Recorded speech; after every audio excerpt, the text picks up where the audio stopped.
Bonjour et bienvenue sur commentphotographier.com. Après les objectifs, je vais vous parler des boîtiers.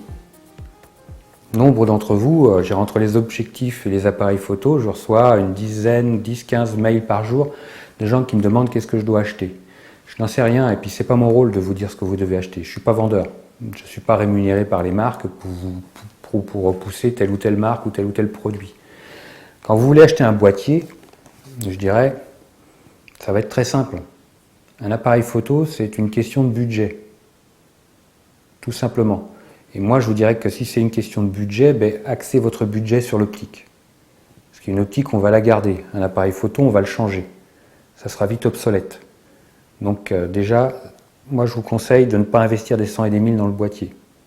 Parce que ça va très vite, c'est très vite obsolète. Par contre, investissez plus dans l'optique. Ça, c'est important. Parce qu'une bonne optique vous accompagnera tout le temps. Donc, par contre, en termes d'optique, faites attention. Si vous achetez des optiques faites pour les APS-C, chez Canon c'est EFS et chez Canon c'est les DX. Si vous achetez des optiques de qualité pour APS-C et que vous avez l'ambition de changer de l'APS-C au plein format, attention parce que vos optiques ne vous accompagneront pas dans cette migration. Vous serez obligé de les revendre. Donc, dès le départ, posez-vous la question. Je commence en APS-C, mais est-ce que j'ai pas envie de passer à un plein format plus tard? Ça, c'est important. Donc, si c'est le cas, achetez des optiques faites pour des pleins formats. Ça ne posera pas de problème de les utiliser sur un APS-C. Moi, j'ai commencé comme ça, avec des optiques plein format sur un APS-C. Il y avait juste à faire la multiplication, la conversion sur Canon 1.65, sur Canon 1.60 et sur Nikon 1.50. Multiplier la focale par 1.50 ou 1.60. Donc ça, c'est important de se poser cette question-là d'entrée de jeu. Ensuite, sur un boîtier, je dirais, quel que soit, vous allez avoir des gammes. Premier prix, moyenne gamme. Donc le premier prix, c'est pour les débutants. Vous allez avoir un minimum de possibilités, mais avec une qualité, je dirais, raisonnable. Les débutants, ça va être aux alentours de 300 €, 300-400 €, en fonction si vous prenez une optique avec ou pas. Et puis après, vous avez moyenne gamme. Là, vous allez être 500-600 €, donc pour les amateurs déjà qui s'y connaissent. Et après, vous allez avoir les gammes supérieures, après semi-professionnel et professionnel. Donc là, on va aller 1000 € et au-delà. Mais je dirais, après, de toute façon, ce n'est qu'une question d'argent. Les appareils photo, quels qu'ils soient, quelle que soit la gamme, de l'amateur, celui qui s'y connaît le moins, à l'appareil professionnel, vous allez toujours avoir sur les molettes les modes experts. Priorité vitesse, priorité diaphragme, manuel, programme. Ça, ces modes-là, vous les retrouverez sur tous les appareils photo, quels qu'ils soient, en réflexe. Donc déjà, une fois que vous avez ça, vous pouvez vous débrouiller. Après, la différence, ça va être la capacité de l'appareil en termes de sensibilité ISO. Plus vous allez avoir un appareil photo en gamme qui va monter en gamme, semi-pro, professionnel et compagnie, plus vous allez avoir une capacité de travail en sensibilité ISO importante. Sur celui-là, on va pouvoir monter jusqu'à 104 000 ISO. Enfin bon, j'ai jamais eu besoin de ce genre de choses, mais voilà. Il y aura moins de bruit. Par contre, un appareil photo, je dirais, très d'entrée de gamme, vous êtes plus sensible au bruit, vous aurez plus d'inconvénients. Le traitement d'image sera peut-être moins efficace. Je dirais, bon, voilà. Mais si vous achetez un appareil d'entrée de gamme, c'est pas un drame. Vous faites une économie de ce côté-là, investissez dans un appareil d'une gamme supérieure, dans un objectif, investissez dans ces cas-là dans un objectif de qualité, qui lui vous accompagnera, un 18-135 par exemple, qui ouvre au maximum,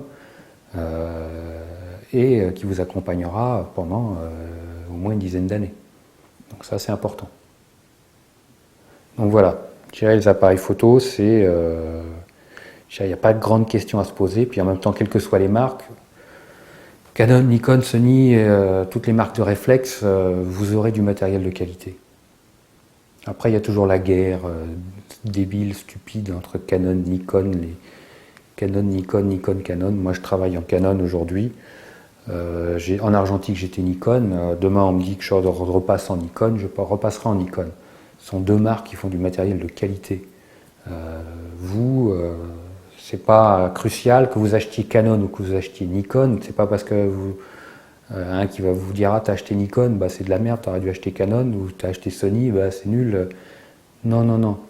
Ce sont des marques qui font des appareils photo, qui font des photos correctes, bien exposées. Voilà, eux font des photos bien exposées. C'est vous qui allez faire de la belle photo ou de la pas belle photo, pour vous, ceux qui vont regarder les images. Donc voilà, vous ne prenez pas la tête avec les marques ou avec toutes ces choses-là. Ces chapelles, ça n'a aucun intérêt. Quelle que soit la marque, vous achèterez du matériel de qualité. Donc simplement, vous, ce que vous devez faire, c'est essayer le matériel. Aller en magasin, le prendre en main, voir si les boutons tombent bien sous vos doigts. Si vous êtes à l'aise, si vous vous dites, bon ben là, cet appareil-là, je peux trouver les commandes qui m'intéressent tout de suite, il n'y a aucun problème. Sur un autre, ben non, je ne sais pas où trouver les commandes, c'est pas très intuitif, je ne suis pas à l'aise. Donc cet appareil-là, ne le prenez pas. Prenez plutôt celui où vous êtes à l'aise, ben ça tombe bien, les commandes me tombent pile poil sous les doigts, je sais, je me sens à l'aise, je me sens confiant avec cet appareil-là parce que tout est sous les doigts, je sais le système, l'ordinateur intégré, l'OS intégré est simple à utiliser pour vous, vous êtes à l'aise, vous savez comment naviguer à l'intérieur, il n'y a pas 25 000 questions à se poser. Vous êtes à l'aise avec cet appareil photo quand vous l'avez en main? Achetez-le. C'est pas plus compliqué que ça. Voilà pourquoi c'est pas un autre qui va pouvoir vous conseiller. C'est vous qui allez devoir prendre la décision. C'est vous qui avez l'appareil photo en main. C'est vous qui le manipulez, qui allez devoir le manipuler. C'est pas moi. Moi, je vais pas vous dire prenez celui-là plus qu'un autre. Je ne sais pas si vous allez être à l'aise ou pas. Tous les coups, c'est souvent comme ça. Je vais vous conseiller, ben, achetez celui-là, génial. Puis une fois que vous l'aurez eu à acheter, c'est pas, les commandes, j'y arrive pas, j'y connais assez, il n'y a pas ce que je veux, c'est pas ce que j'aime, je suis pas à l'aise. Donc voilà, allez en magasin, prenez l'appareil photo en main, manipulez-les, vraiment, et puis achetez celui avec lequel vous êtes le plus à l'aise, celui qui tombe, où toutes les commandes vous tombent sous les doigts naturellement, vous serez bien, tout simplement, quelle que soit la marque. Voilà pour le choix de l'appareil photo. Je vous souhaite de bonnes photos et puis je vous dis à très bientôt sur commentphotography.com.